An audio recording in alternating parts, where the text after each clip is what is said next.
Welcome to the Anchor Your Retirement podcast. I'm your host, Barbara Gullen, in the studio per normal with my buddy and pal, Tony Shore. How you doing, Tony? I am great. I'm excited to be here as always. I've had a pretty good week. We were talking before the show, just scrambling. Work's been a little crazy. It has been. It has been. And I was on the road this week. Yeah. And, before we jump into today's topic, let's do a little housekeeping. You Okay. Okay, you can like and follow us on all of your favorite streaming platforms. And also, if you want to watch the video and see what the two studios look like and what we look like behind the green curtain, you can always come follow us on one of our YouTube channels. And the first YouTube channel is BG Wealth Management, at BG Wealth Management on YouTube. Or for you federal employees, we do have some other videos and timely federal topics on at Fed Retirement. I think it's Federal Retirement Coach. I should have looked at that before we started. Oh my gosh. I had a brain block there. There's so much going on with us relocating the offices and the delay now in relocating our What do office. you think the website is? I think it's at Federal Retirement Coach on YouTube. Oh, Federal Retirement Coach, YouTube. Let's try it. Yep, it's at Federal Retirement Coach. The memory was working. But, that's when you like and subscribe, you're going to get notifications when we put new videos up. Yep. And it's just a good way to stay in touch. It's a good way to ask questions. Today we're going to delve into it can be a boring topic. It's a tedious topic, but it's a topic that you need to understand since the Secure Act that was passed at the end of 2019 changed how you get to take distributions from an IRA that you inherit. It added a whole different set of rules. And even within the new rules, there are subsets of rules that just keep it that much more complicated. Right. Well, and I think that this is so important. You've been dealing with this. You've dealt with this over the years with many clients. I know you're going through it right now with a client specifically. We have, and the pandemic delayed the IRS passing down a bunch of these rules and finalizing those regulations, but they actually were enacted last year. And so I don't want people to operate under the old rules and end up having to pay a 25% penalty. The IRS now calls that an excise tax because they didn't take a distribution that they knew they needed to take. Yeah. So we're going to trickle down through we're going to go through some different situations and criteria and tell you how you have to take those distributions. The first one and the easiest one is if you are the spouse of the person who passed away and you inherit their IRAs. Yeah. First of all, we're very sorry for your loss, but you actually can retitle these IRAs in your name and you can take the required minimum distributions based on your age. Yeah. Okay. So that's a unique twist, and I know all these things hit. So explain that to me. Go over that again really quick. Because if you are the spouse of somebody who passes away, and I'm so sorry, I stepped on your line and I cut you off there. No. It's a little too much coffee today. You get to retitle that IRA in your name. And you get to take distributions on it based on your age. So if you are not taking required minimum distributions yet, you don't have to until you're 73. Right. You don't have to. Or 75, depending on the year you were born. Sure. So that's the easiest way. And it used to be that when you inherited an IRA, you got to take those distributions based on your life expectancy across the board, whether you were a spouse or not. Now that rule only applies if you are the spouse. Yeah. And so That's interesting. That's just for the spouse. What if you're inheriting it from a parent? So If you're what about inheriting the it from kids? a parent, there's two different sets of rules. Okay. Both require you to liquidate those accounts within 10 years, and they are traditional or Roth IRAs. Either way, you're going to have to liquidate those accounts within 10 years.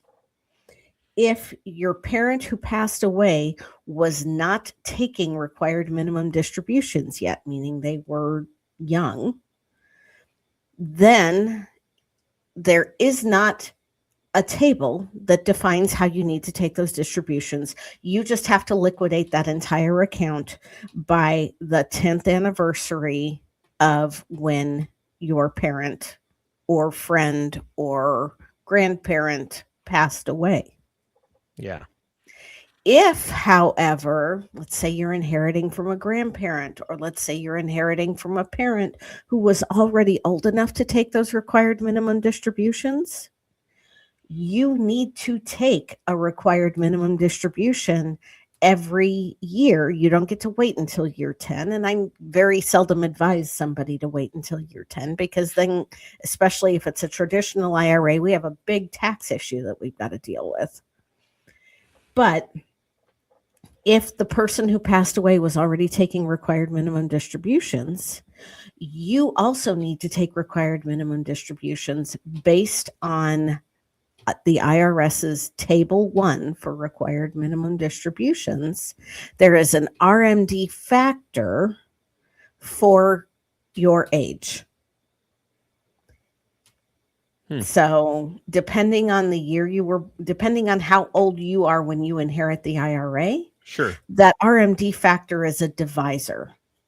They look at what the balance of the account was the year before on December 31st, and they divide that account balance by that RMD factor, and that determines how much you have to take out as a required minimum distribution. no matter how old you are. No matter how old you are. And you have Interesting. to liquidate the account by the end of that 10th year. Yeah. If you don't, it's a 25% tax. So you can't stretch it out like you used to be able to do. No, you that went can't. away a number of years ago, but the stretch IRAs were great. Yeah, the only way you can stretch the IRA is if the person inheriting the IRA is a minor at the time they inherited it. Sure. Or if that person was determined to be permanently disabled before they reached the age of either 18 or 21, then those stretch provisions still are in effect. Yeah. Okay. Why does it have to be this? Barb, I'm a little upset with you right now. Why is this so complicated? Messenger. I wish I had an answer for that. Why are there so many rules? You would think there'd be a way they could simplify it. Right? One would think that, but the important thing to realize is that if you have to take a required minimum distribution and you don't take it, you are going to pay a 25% penalty, or as the IRS calls it, an excise tax based on the amount that you should have paid. Now, plus you'll have to pay the tax. Plus the income taxes. The income taxes if it's a traditional. If it's a Roth, there are no income taxes, but that 25% excise tax or penalty would still apply. Now, 25, it sounds steep, but it used to be 50%. So we should be happy, right? It doesn't make sense, though, that it's with the Roth. I don't quite understand that, because I get the traditional, the government's been giving you a tax break on that. You got a tax break. Whoever got a tax break on the money when the money went in, that money's never been taxed. They want their taxes, so they make you take it out. I get that. A Roth, they're not getting any taxes, but you still have to take it out of that Roth within a certain time. My hot take, Tony, and this is my opinion, is that, the government is spending $1.5 trillion more than they're taking in annual revenues on average. Yes. Yeah. So if they're forcing you to take that money out from that tax-free Roth category, if you're turning around and reinvesting it, you are now paying capital gains taxes. Yes. That's true.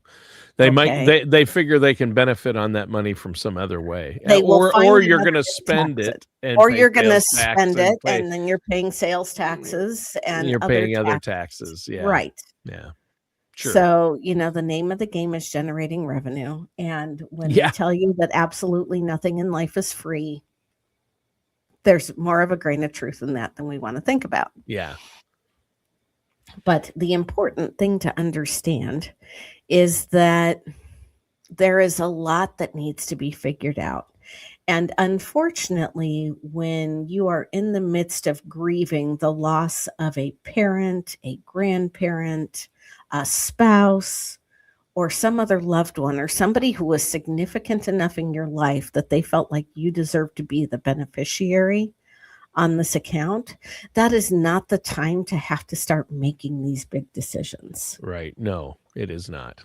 And inaction will end up costing you money, because if you don't take the money out when you were supposed to, then the government is going to get that excise tax.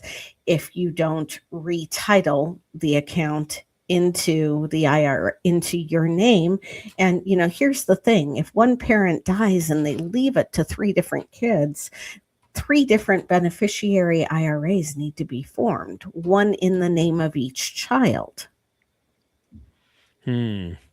So, wow, this is a lot to keep track of. What I think, everything you're saying so far leads me to believe I want you to take care of this for me. This is why we work with a trusted financial professional who knows Right. these things. Yeah. This is why we don't go it alone. And especially when you are in the midst of that grief, we all have a tendency to make choices and decisions while we are in that grieving process that we look back a few months later and go, what was I thinking? Yeah. Right. So, it helps to have a plan ahead of time. Nobody likes talking about death, unless you're a mortician, maybe.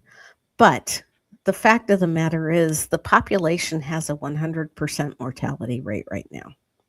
We don't know when, we don't know how, but we do know, yes, it will happen. Well, I'm not aging, but yeah, everyone else, yes. Okay, we'll go with that, Tony. Because when I was on the road last week, I met with one person who needed help because they were in the middle of this. And then I met with another set of clients, and we were having the proactive conversations because the husband's dad is getting up there in years and has health issues, and talking about how, there was already a trust in place. So they had gotten that done. Excellent decision. If you are over the age of 50, it's probably time to consider putting a trust in place. Yeah. If you are under the age of 50, you at least need an advanced healthcare directive, a durable power of attorney for healthcare, and a durable power of attorney for financial decisions in the event that you're incapacitated. Yeah. And if you have kids, you need to have designated guardians if they are minors in the event that something catastrophic happens to you. But with this other client, we were making those proactive decisions and saying, okay, my child is also going to inherit a portion of the estate. First of all, I think we need to wipe out their student loan debt. Absolutely. Then we need to look at how we can invest the rest. And, and also agreed that we also need to leave some money to spend and celebrate grandpa and acknowledge that this was a gift and do something fun with it. Yeah. Working with a fiduciary advisor, somebody like me or me, I'm willing to work with you. Yeah.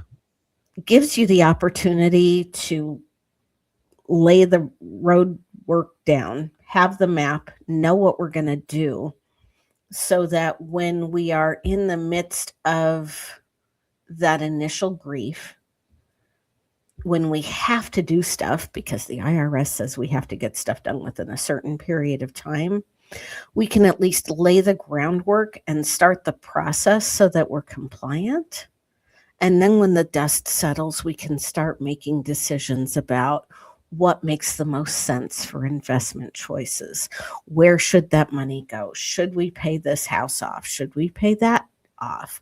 How do we approach this so that we are wise with the inheritance that we receive? And so that we don't sit back 6 months later and go, how did I go through all of that money? What did I do? And how did I get here?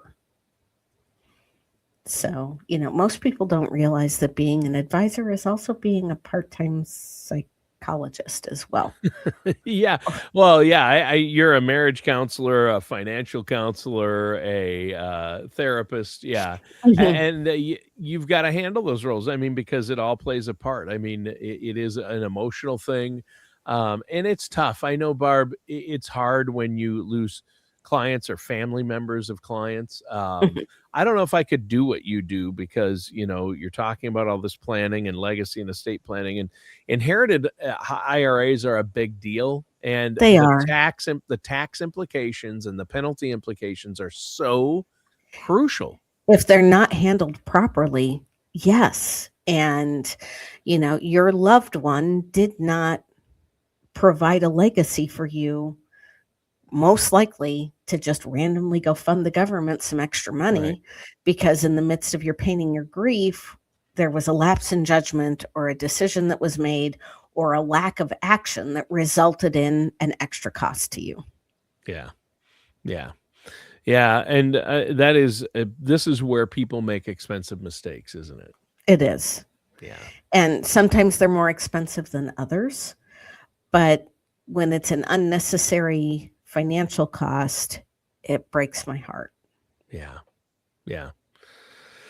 Yeah. I think that's, it's, yeah, I've seen it happen with my family members. And I Mhm, know you were just telling me before the show about a client you're working with.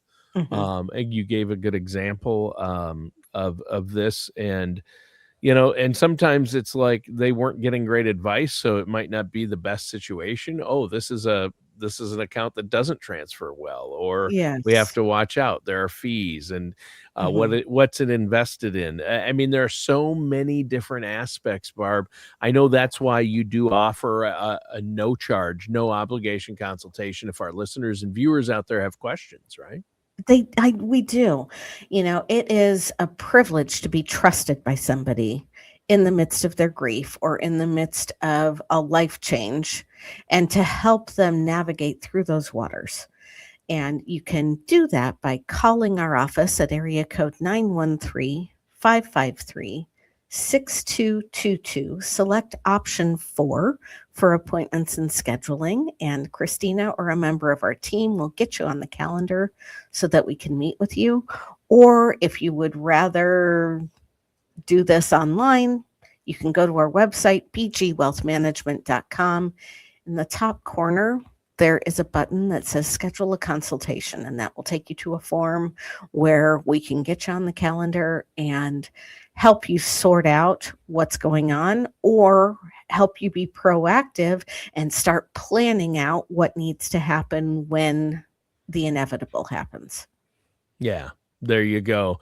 And nobody likes to think about this, and this is an area people don't plan ahead for because they don't like to have the conversations with their parents or grandparents, No, or parents don't like to have this conversation. Nobody likes to think about a parent or a spouse passing, but you no. need to have a plan in place and know what's going to happen and how it needs to happen. Yes, and I mean, I had 3 conversations this week with clients or prospective clients that had lost that second parent and that were now trying to figure out what to do with the inheritance and how to get the inheritances transferred into their names and Mm, all of the logistics. yeah, So, it's tough. It's hard. and it is, but we do that heavy lifting for people on a frequent basis. when we're looking at an application to open up an inherited IRA, it's not the first time we're looking at it. It probably or very well may be yours. So it makes sense to work with somebody who's already been down this road who can keep you from making a crucial mistake. Yeah. Yeah. There you go. And you've been through this many times. Yes. Most of us are only going to go through this process once in our lives, but you do it every day. So that's where you come in. Again, let our listeners know how they can get a hold of you. Go to our website, bgwealthmanagement.com, or call our offices and do it the old-fashioned way. You can call 913-553-6222. All right. Well, great show. And you need to understand all the rules, distribution rules, withdrawal rules for inherited IRAs if you inherit this type of an account, and really any type of inherited account. There are issues, whether it's an insurance policy, whether it's an IRA, you got to know what's going on. If it's a brokerage account, we need to look at stepped up basis and all other kinds of things. Yeah. Yeah, there you go. All right. Well, Barb, that does it for today's episode. It was a good one, and Thanks. anchor your retirement. Listeners and viewers, thanks for tuning in. We'll see you soon.